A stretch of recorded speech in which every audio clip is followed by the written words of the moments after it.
네, 할렐루야. 9월 29일 추석.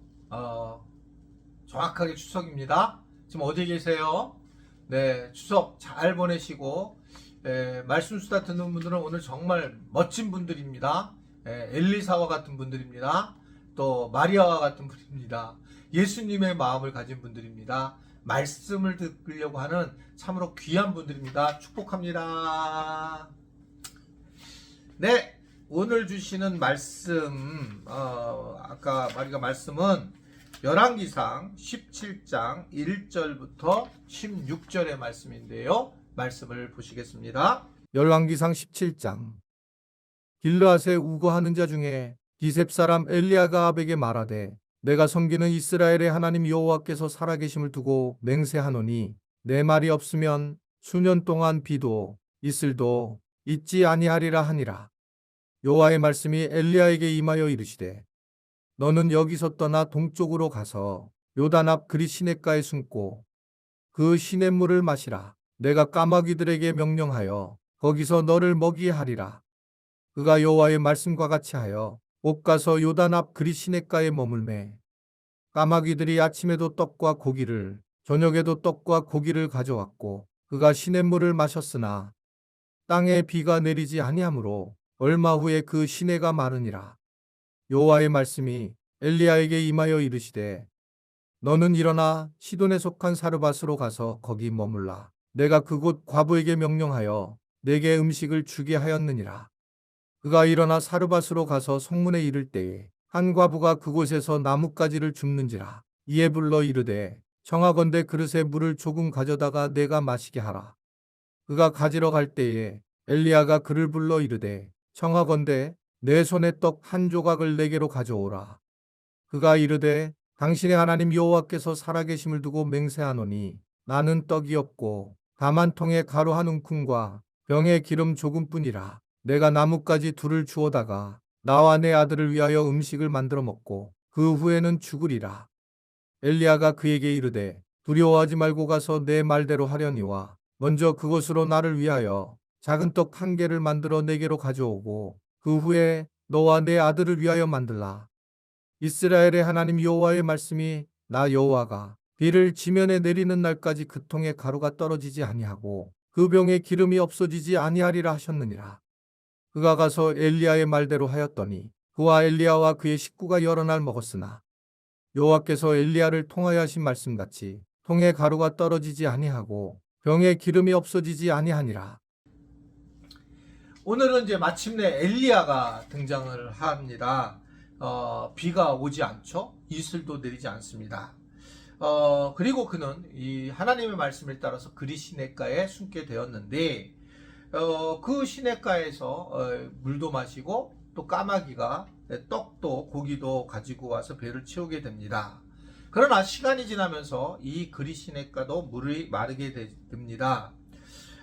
한편 이 바알과 아세라는 이제 하나님이 이렇게 여러 가지 어려움을 준 것에 대해서 풍요롭게 될 거라고 이야기를 하게 되지만 엘리야는 그렇지 않다.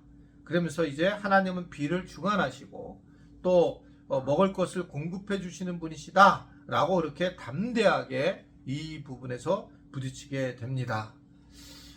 그러면서 그는 이 부분을 넘어서면서 하나님 앞에 큰 은혜를 누리게 되는데 사르밧 과부를 만나게 되고 과부는 이제 이 마지막 음식을 만들고 자기 것을 가져서 죽으려고 했었는데 결국은 하나님의 말씀에 순종해서 엘리야에게 마지막 음식을 베풀게 되고 이 가뭄에 심음에도 결국은 기름이나 먹을 것이 가루들이 마르지 않았다 라고 그렇게 성경은 이야기를 하고 있습니다.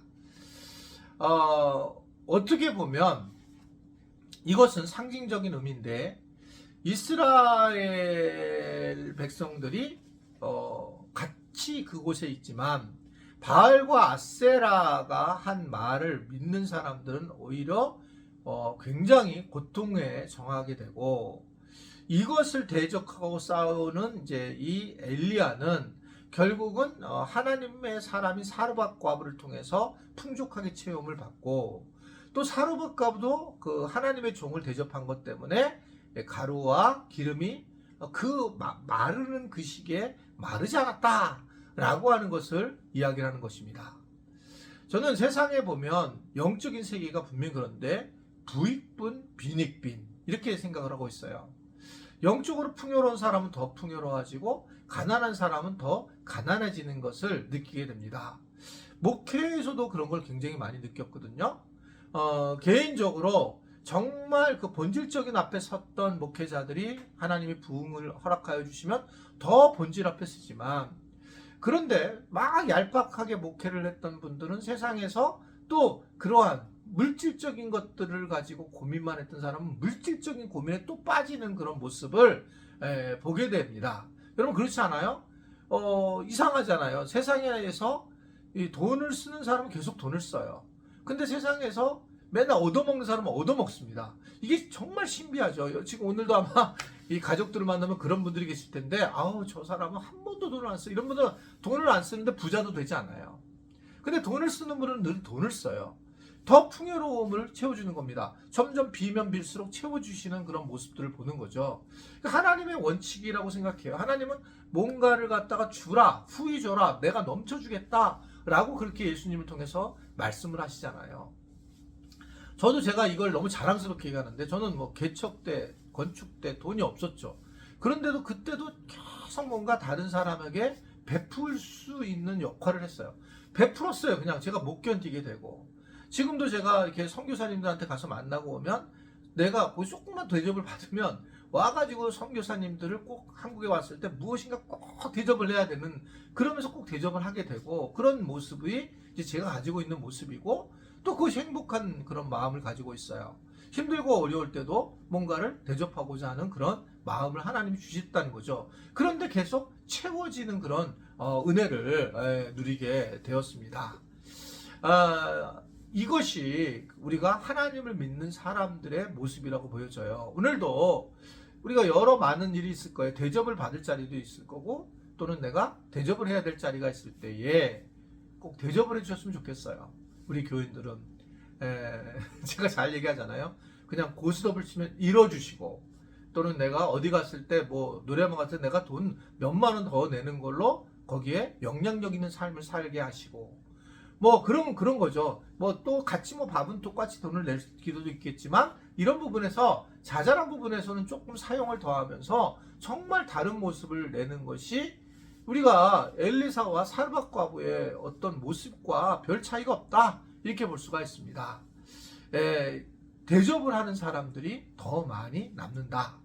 이것을 기억하면 좋겠어요.